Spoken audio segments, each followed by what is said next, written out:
What's up, you beautiful Redditors? Hope you're having a fantastic Monday. Welcome to the RNEWS Evening Show. And let's just jump into it. From r/World News, Belarusian protester, who went missing during the 12th of August protests, found hanged in a forest with traces of beating, the latest one in a spree of suspicious hanging. He attended a protest in the city, standing right in front of riot police, video twitter.com. Belarus tends to do that as a tactic, and it's kinda brilliant in a twisted way.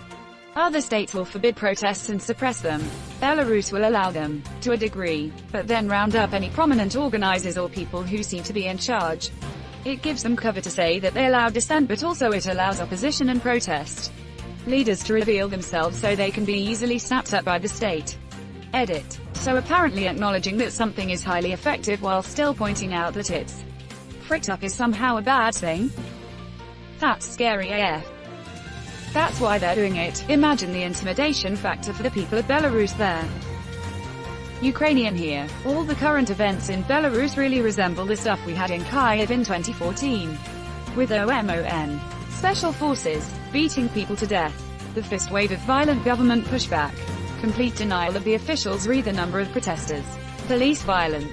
Threats of involving the military, and for some strange reason mass info campaign picturing protesters as drunks, addicts and fascists. Still an enigma, why they were selling this crap on all their TV channels. Good luck to the people in every part of Belarus. They deserve to be heard and respected. You're watching the RNEWS show. From r/Politics, USPS lost Army veterans remains delaying delivery, family says. But hey, getting rid of all those sorting machines won't affect anything. Don't worry, Bro, keep this crap up. Edit. Since the mods or someone deleted what I commented on, here it is. Scroll down to user PDWP90. It should be in red. Links for a database for stock trading in relation to politicians, etc. Here is the full text of their post. I commented on that was deleted. Click my link for access to his links and websites. Election fraud aside. The new Postmaster General owns $30 million in XPO Logistics stock. A USPS contractor. He gets paid $300,000 a year as Postmaster General.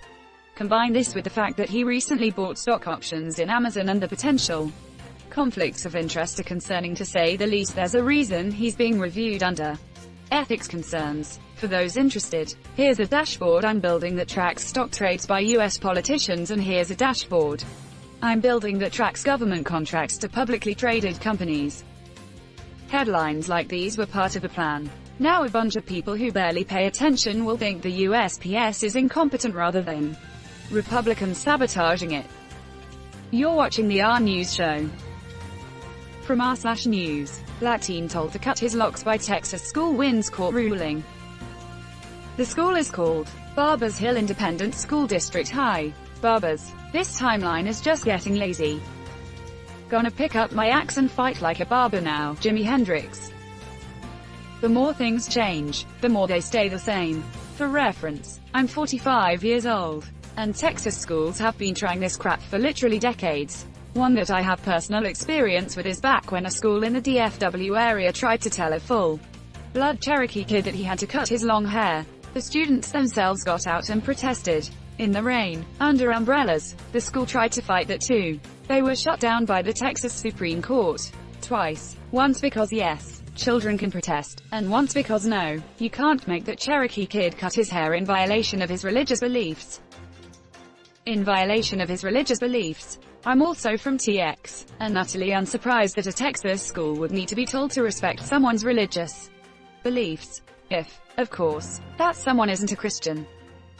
But you don't understand. If their beliefs aren't my religious beliefs, then it's a heathen cult and not a real religion. That person, probably. My aunt literally told my Catholic ex-GF that her religion wasn't real. So you're probably not far off. Texas, individual freedom, also Texas, not that kind of freedom. You're watching the RNEWS show. From r/Politics, Wall Street is looting the American retirement system. The Trump administration is helping grifters about to raid your 401ks. My goodness, you did let the rats into grain silo. It astounds me that some people see Trump as anti-government corruption. All you did was cut out the middleman and put the corrupt corporate guy directly in charge. That's what I was trying to tell my GOP relatives. He's not a corrupt Washington insider. Yeah, Gramps. He's literally one of the guys who does the corrupting. In what world does that make him better? Yeah, but that means he doesn't have to take bribes. Or what for anyone else. He is going to work for himself. To enrich himself. Why would one of the corruptors suddenly, when given ultimate power, stop being a criminal deviant? Because he's going to make America great again. You liberals just don't want to give him a chance. You're just all against him for no good reason. How about his entire life's history? Everything he's done and said previously. And everything he's said he'll do. Well, that's different. He's going to drain the swamp. Then they'll just drone on in an infinite loop of denial. Fox News sound bites, whataboutisms, and false equivalences. Basically they're programmed and brainwashed to be incapable of independent thought. I want my relatives back, and I want this sort of obvious psychological manipulation to be illegal. You're watching the RNEWS show. From r/World News. Pro-Putin media are pushing a narrative that Alexei Navalny was hospitalized after heavy drinking, rather than poison, which his supporters say is a smear. It was heavy drinking, not poison. Anyone who says otherwise will also be subject to heavy drinking. 2 heavy drinkings to the back of the head, and a fall out a 10-story heavy drink. Sounds like an open and shut case to me. Even Saudis knew that heavy tea drinking is dangerous with Putin. i.imager.com. Yeah, I think I'll pass. We prefer the bone saw, thanks. People like Putin and Trump are so bad at lying. Because they think they don't have to be good at it. They think they can spout off whatever they want and everyone else will just roll over and accept it. I'm sick of these freaking thugs. Putin doesn't try to make his lies convincing.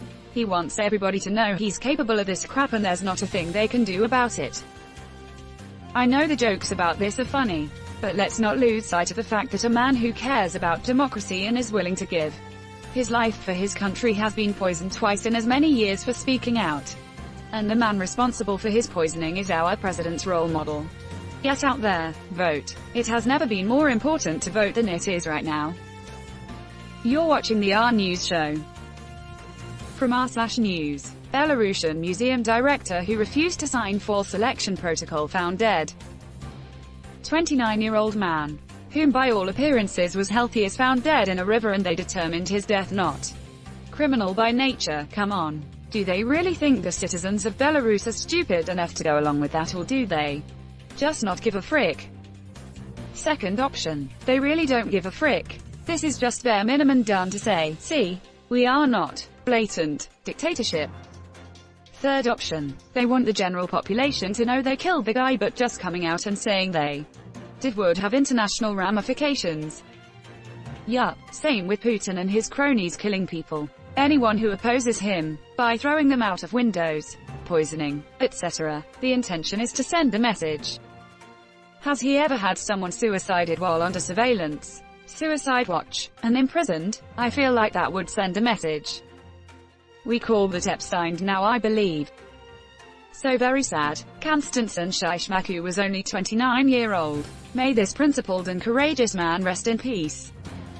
His body was found in a river, with the investigators asserting that their preliminary assessment is that his death is not of a criminal nature. Nothing to see here, folks. Move on. This is why simply saying no to fascist prickheads is never the answer. They're there to kill you for your words. And that's where we're going to end today's show. But if you like what you saw, leave a like, and if you want to see more of the RNEWS show, hit that subscribe button. As always, this has been the RNEWS show and I'll see you tomorrow.